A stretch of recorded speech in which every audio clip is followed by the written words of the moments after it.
Madame la Présidente, Madame la Ministre, chers collègues, nous sommes ici réunis pour examiner le projet de loi visant à renforcer la lutte contre les dérives sectaires et améliorer l'accompagnement de ses victimes. Ce nouveau texte prétend enrichir et renforcer la loi Abou-Picard de 2001, qui avait alors le titre et l'objectif plus ambitieux de « loi visant à renforcer la prévention et la répression des mouvements sectaires portant atteinte aux droits de l'homme et aux libertés fondamentales ». Nous étions alors 6 ans après les meurtres et les suicides collectifs de la secte de l'ordre du Temple solaire, dont les adeptes avaient été convaincus de devoir rejoindre Sirius un aller simple. 1 an après la loi Abou-Picard et succédant à la MIL, s'était créée la Miviludes, rattachée depuis 2020 au seul ministère de l'Intérieur. Alors pourquoi légiférer de nouveau en 2024 ? Entre 2020 et 2021, le nombre de saisines de la Miviludes a progressé de 25% sur le plan de la santé, jusqu'à atteindre le record de plus de 4000 saisines. Cette hausse s'explique, selon la Miviludes, par la crise sanitaire de la Covid qui a favorisé l'émergence de nouvelles mouvances et d'individus souhaitant tirer profit des personnes isolées, malades ou en perte de repères. La crise sanitaire, à elle seule, n'explique pas la perte de repères généralisée infligée à notre société tout entière et aux classes modestes en particulier. Crise sociale, crise environnementale, crise démocratique, autant de dangereuses dérives qui plongent les plus faibles d'entre nos concitoyens dans un désarroi qu'exploitent des entreprises commerciales dont les pratiques s'apparentent davantage à de l'escroquerie en bande organisée qu'à la volonté de faire de leurs clients des adeptes de telle secte ou de telle religion. Notre groupe, la France Insoumise, est bien entendu vigilant aux dérives sectaires qui ont bien souvent des accointances avec l'extrême droite et les théories complotistes. Mais légiférer sur les dérives sectaires est un exercice difficile qui doit nous maintenir sur la ligne de crête ténue entre le respect des libertés et le besoin de sécurité. Le respect absolu de la liberté de conscience et du libre examen de tout individu, comme la liberté de choix des pratiques médicales et thérapeutiques, doivent s'équilibrer avec la nécessaire protection de la santé physique et mentale, la protection des familles et la garantie de l'ordre public.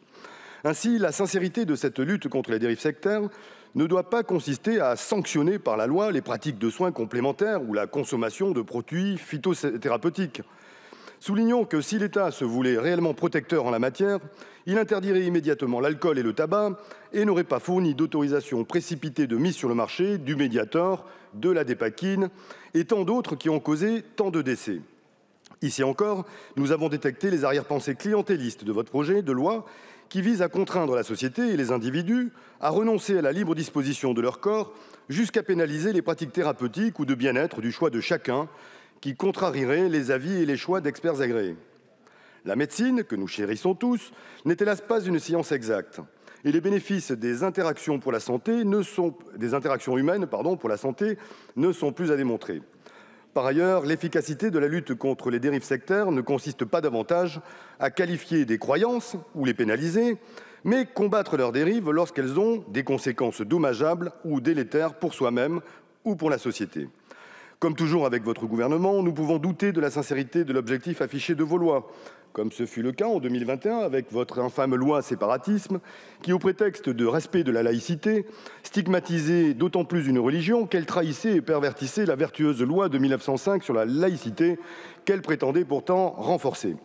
Le texte proposé ici ne répond donc à aucun des enjeux soulevés par toutes ces questions. Pour la France insoumise, l'efficacité de la lutte contre les dérives sectaires est conditionnée par une véritable prévention dotée des moyens nécessaires, la reconnaissance et la formation des professionnels et experts qui produisent de l'éducation populaire au quotidien et le soutien aux associations qui défendent les victimes. En l'occurrence, le gouvernement retire aux associations reconnues d'utilité publique le droit de se porter partie civile dans des affaires en justice au profit d'un agrément discrétionnaire. Quel projet motive ce sectarisme ?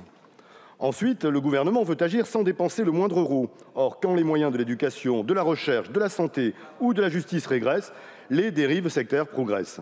Enfin, dans cette loi, comme dans toutes les lois macronistes sans budget, on assiste à une débauche d'aggravation des peines et des sanctions qui menacent directement nos libertés fondamentales et justifie la construction de toujours plus de places de prison. Cette atteinte disproportionnée aux droits a été soulignée par le Conseil d'État, puis par le Sénat, sans que la minorité présidentielle revoie sa copie. Aussi, les commissaires aux lois de la France insoumise ont voté contre la réintroduction de l'article 4, dont l'objet trop vague menace nos libertés. Liberté d'expression, liberté de chacun de choisir la thérapie qu'il souhaite et le droit impérieux des lanceurs d'alerte de critiquer les dérives pharmaceutiques. Cette loi sans moyens et sans budget, uniquement répressive, sera donc une loi sans résultat. Je vous remercie. Merci, monsieur le député.